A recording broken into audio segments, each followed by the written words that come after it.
he's perfectionist, as almost everyone we've discussed. Picture this, the most bone-chilling grin in movie history. Jack Nicholson's craze Here's Johnny. Moment from The Shining. Suddenly on the face of a young actor no one expected. In 2024, Jack Nicholson finally confirmed what fans had whispered for years. His son Ray isn't just borrowing the family name, he's inherited the very spark that made Jack a legend. Jack's own story reads like a Hollywood thriller. Born in Neptune, New Jersey, in 1937, he spent the first 37 years of his life believing that Ethel May was his mother and that his real mother, June, was just his older sister hiding a scandalous secret. That secret finally unraveled in 1974, right before the release of Chinatown, when Time magazine's fact-checkers discovered gaps in Nicholson's early records.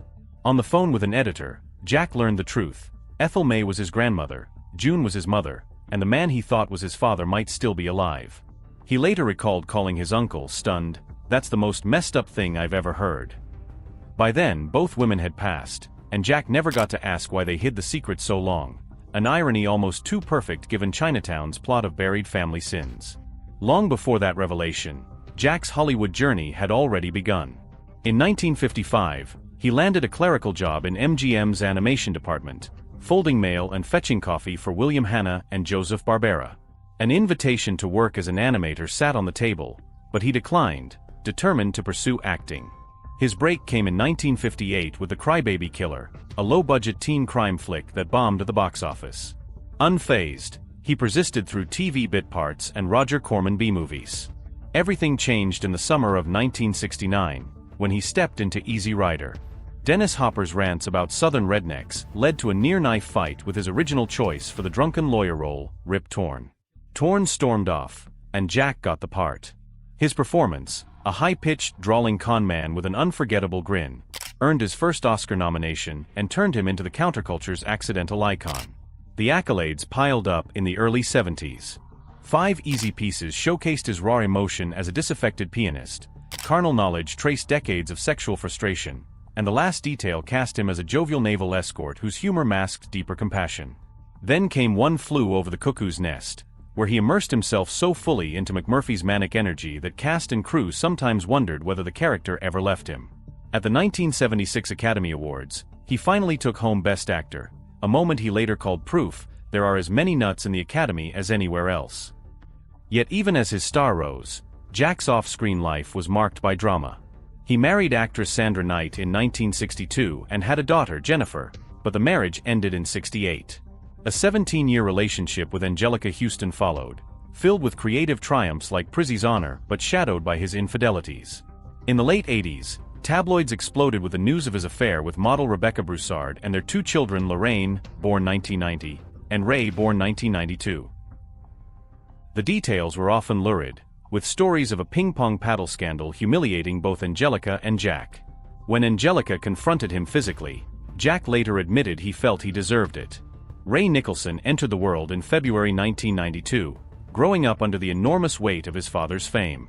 Determined to escape that shadow, he dreamed of becoming an astronaut or working in sports management, anything but an actor. For years, he kept his distance from Hollywood, living a private life away from cameras and gossip columns.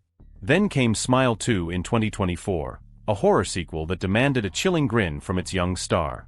When audiences saw Ray's performance, that same unsettling smirk, exactly like his father's, sent shivers through moviegoers. Social media ignited with split-screen comparisons. Jack's wild eyes beside Ray's, the same crooked smile burning across both faces. A few months later, at a high-stakes Lakers playoff game, Jack's sacred territory, father and son shared a moment that felt scripted by fate. Jack stood on the sidelines, sunglasses reflecting the arena lights, and glanced at Ray standing nearby. With a half-smile and a nod, he told reporters, "I knew this day would come.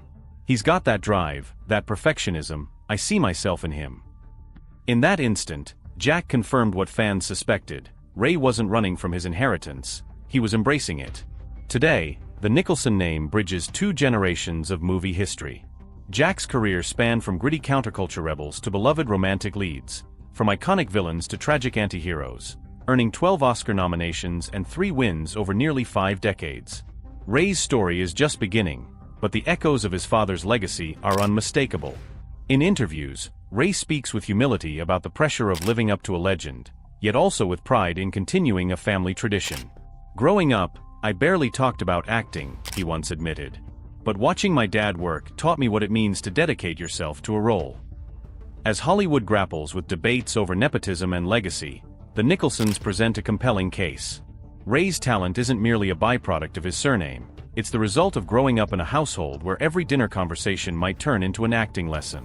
Jack's acknowledgement, spoken publicly on a basketball court and later in a Rare magazine interview, underscores a belief that some gifts are truly passed down through blood.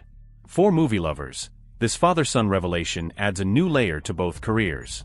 Rewatching Jack's early films, we hear the seeds of Ray's eventual performances in his cadence and his grin. And when we see Ray's face light up on screen, we're reminded of Jack's own electrifying presence in classics like Chinatown, One Flew Over the Cuckoo's Nest, and The Shining. The lineage feels less like Hollywood nepotism and more like the natural unfolding of a shared passion. Jack Nicholson's confession didn't just confirm a tabloid rumor, it closed a circle that began with a hidden family secret and now extends into a new era of storytelling. His son Ray, once determined to dodge the spotlight, has stepped into a glow that only Nicholson blood can create. And as Ray's career unfolds, audiences around the world will watch for that signature grin, that hint of mania behind his eyes, and remember that some legacies are destined to be more than just whispered rumors, they're written in the DNA.